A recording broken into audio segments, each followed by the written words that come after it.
안녕하세요. 한국사 길잡이 큰별쌤 최태성입니다.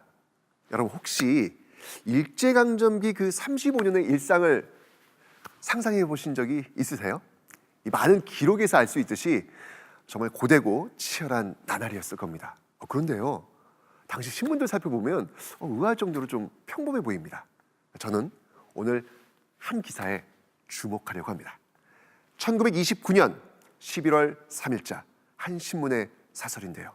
어떤 사건에 대해 말하고 있습니다. 잠시 보시겠습니다. 이 사건은 원래 무의식한 과정을 밟아온 학생 간의 돌발적인 사건이므로 그다지 중대시할 바 아니라 이것이 단순한 갑을 양교 학생의 우연한 충돌로 그치지 않고 그 사이에 미묘한 피하관이 곁들이는 고로 단순 평범해야 할 일이 분규환소를 가하게 되고 잘못되면 이 이상으로 사태를 악화시킬 가연성이 없지 않다. 한 언론은 중대시할 일 아니라던 사건, 단순 평범한 일이라던 이 사건을 중요하게 여겼던 사람들이 있었습니다. 바로 한국의 학생들이었습니다. 일제강점기에 전라남도 나주로 가봅니다. 1929년 10월 30일 일본인 학생을 포함한 수십 명의 학생들은 여느 때처럼 나주에서 기차를 타고 광주로 학교에 갔습니다. 한국과 일본인 학생들은 서로 다른 칸을 이용했는데요. 사건은 이 기차가 나주역에 도착한 후 일어납니다. 이 일본인 중학생이 이 한국인 여학생을 희롱하자 이를 말리던 한국인 고등학생과 시비가 붙은 것이죠. 이때 일본인 학생이 센진이라고 한국인을 비하하면서 격투가 벌어집니다. 한국과 일본 학생들의 충돌은 그 다음 날까지 이어집니다. 여러분, 나주역에서 발생한 이 사건이 11월 3일 광주 학생 항일운동의 발단이 됐다는 것 아시나요? 일제히 식민지 교육에 탄압받던 학생들이 더 이상 분노를 참을 수 없었던 것입니다. 흐릿한 사진 속의 어린 학생들은 일제 경찰의 학교 침입을 반대하고 교우의 자치권과 언론 출판 집회 결사의 자유를 주장합니다. 그리고 식민지적 노예 교육 제도를 철폐하려며 거리로 나서게 됩니다. 광주에서 불붙은 학생들의 항일 투쟁은 불길처럼 전국적으로 번졌습니다. 320개 학교에서 5만 4천여 명의 학생이 참여했죠. 이 일로 부상을 입은 한국인 학생들은 일본인 학생들과는 달리 제대로 치료조차 받지 못했습니다. 또한 자그마치 4,640여 명이 구속되었고 580여 명이 퇴학을, 2,330여 명이 무기정학을 받았습니다. 물론 나주도 예외는 아니었습니다.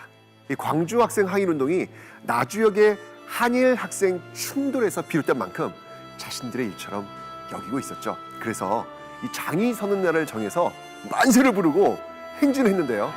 나주에서는요, 보통학교, 그러니까 지금으로 말하면 초등학교, 이 초등학교에 다니는 5, 6학년 어린 학생들도 집회에 참가했다는 점이 특징이라고 할 수 있습니다.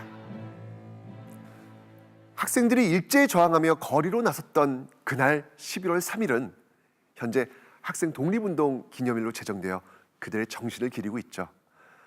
실제로 광주 학생 항일운동의 의 중 하나는요, 3.1운동 이후 가장 큰 규모로 일어난 항일 민족운동이었다는 것입니다. 이 나라의 독립을 찾기 위해 전국에서 민중이 일어났던 3.1운동, 광주 학생 항일운동이 일어나기 10년 전에 그해 그날 1919년의 3월 1일로 가보겠습니다. 1919년 1월 고종이 사망한 후 이 종교계를 중심으로 만세운동을 벌일 준비가 진행되고 있었습니다. 이 비밀리에 제작된 독립선서 2만 장이 전국으로 배포되었고요. 3월 1일 대한독립 만세를 외치는 목소리가 일제히 울려 퍼집니다. 일주일 동안 이 소식을 은폐하던 일제는요, 잔인하게 탄압을 했죠. 당시 일제 체포되고 수감된 한국인은요, 무려 8천여 명에 달합니다.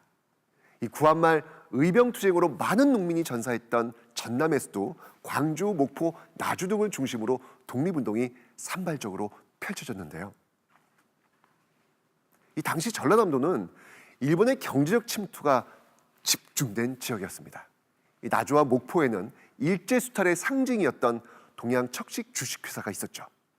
일제에게 토지와 면화, 쌀 등을 강탈당한 후 일일 노동자로 전락했던 전남의 민중들은 더 이상 견딜 수 없었고 3월 15일 나주읍내에서 수백 명의 민중이 만세를 외치게 됩니다. 나주의 만세운동은 청년층, 특히 학생들이 주도자로 나섰다는 점이 의미가 있습니다. 10년 후 광주 학생 항일운동의 발단이 나주에서 시작된 것도 우연의 일치가 아닐지도 모르겠습니다. 1919년 봄, 전국적으로 타올랐던 3.1운동은 독립으로 이어지지 못했다는 결과만 본다면 실패했다고 할 것입니다. 하지만 일제가 주장한 것과 달리 한일 병합이 한국인은 원하지 않았던 강압적 침탈이라는 진실을 세계에 알릴 수 있었다는 점에서 그 의의를 찾을 수 있겠습니다. 그리고 무엇보다 대한민국 임시정부가 수립하는 계기가 되었죠. 대한민국 임시정부는 만세운동이 계속되던 4월 11일에 3.1운동의 대의를 이어받아 수립됐습니다. 당시 임시헌장의 초안을 보면 제1조 대한민국은 민주공화국이다. 제3조 대한민국의 인민, 즉 국민은 한국 민족으로 한다고 밝혔습니다.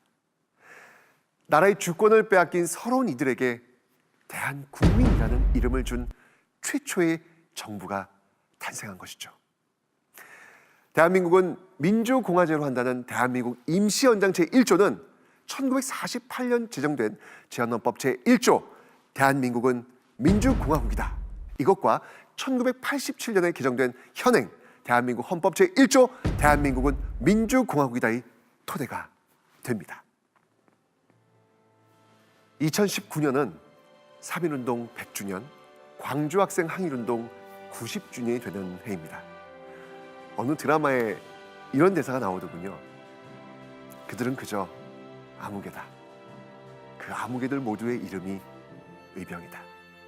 이름도 얼굴도 없이 살겠지만 다행히 조선이 훗날까지 살아남아 유구히 흐른다면 역사에 그 이름 한 줄이면 된다. 일제강점기의 독립운동 역시 마찬가지입니다. 비록 이름은 기록되지 않았지만 아무개 한 명 한 명이 역사의 주인공이었고 그들이 찾고자 했던 조국, 그 조국에 우리가 지금 살고 있음을, 그리고 우리 역시 아무개의 시간을 써나가고 있음을 말이죠. 기억해 주십시오. 그 시간들을. 그래야 역사가 되기 때문입니다.